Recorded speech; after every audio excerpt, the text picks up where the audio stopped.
తెలంగాణలో ఎస్ఐఆర్ ప్రక్రియపై కీలక గణాంకాలు విడుదల చేశారు సీఈఓ సుదర్శన్ రెడ్డి. రాష్ట్రంలో మొత్తం 3,38,26,448 మంది ఓటర్లు ఉన్నట్టు తెలిపారు.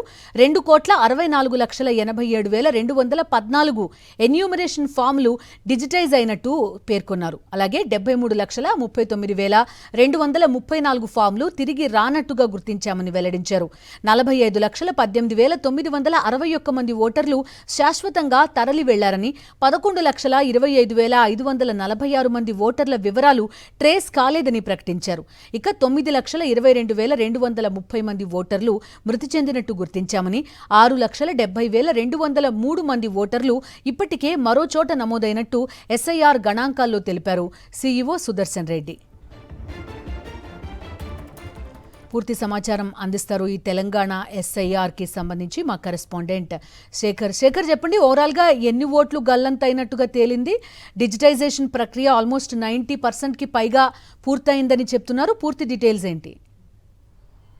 బిందు, కొద్దిసేపటి క్రితమే అధికారికంగా డిజిటలైజేషన్కి సంబంధించినటువంటి ప్రక్రియ మీద ఎలక్షన్ కమిషన్ ప్రకటన చేసింది. ఇందులో 78% డిజిటలైజేషన్ పూర్తయినట్లుగా ప్రకటన చేసింది. మొత్తం 3,38,00,000 ఓట్లు ఉంటే అందులో 2,64,00,000 ఓట్ల వరకు మాత్రమే డిజిటలైజేషన్ అయినట్లుగా ప్రకటన చేసింది. ఇంకా 73,39,000 ఓట్లు ఇంకా డిజిటలైజేషన్ కాలేదు. ఆ ఓట్లకు సంబంధించి తొలగించేటువంటి అంచనాలు ఎక్కువగా ఉంటాయి అన్నట్లుగానే అధికారులు చెప్తా ఉన్నారు. ఇందులో డెత్ కేసులు 9 లక్షలు ఉన్నాయి, ఆబ్సెంట్ కేసులు 11 లక్షలు ఉన్నాయి, షిఫ్టెడ్ ఎక్కువగా ఉన్నాయి.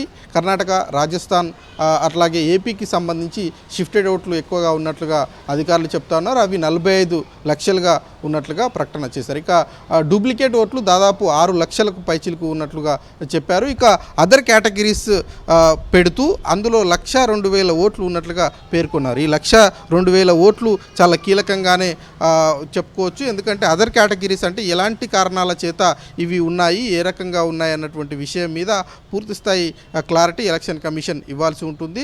ఆ 1,00,000 ఓట్లు ఎట్లా తొలగించబోతున్నారు అన్నటువంటి విషయం మీద కూడా కొంత క్లారిటీ ఇవ్వాల్సి ఉంటుంది. ఇక డ్రాఫ్ట్ నోటిఫికేషన్ 17వ తేదీన ఉంటుంది. దాని తర్వాత సీఈఓ ప్రెస్ మీట్ పెట్టి వివరాలన్నింటినీ అధికారికంగా వెల్లడించనున్నాడు.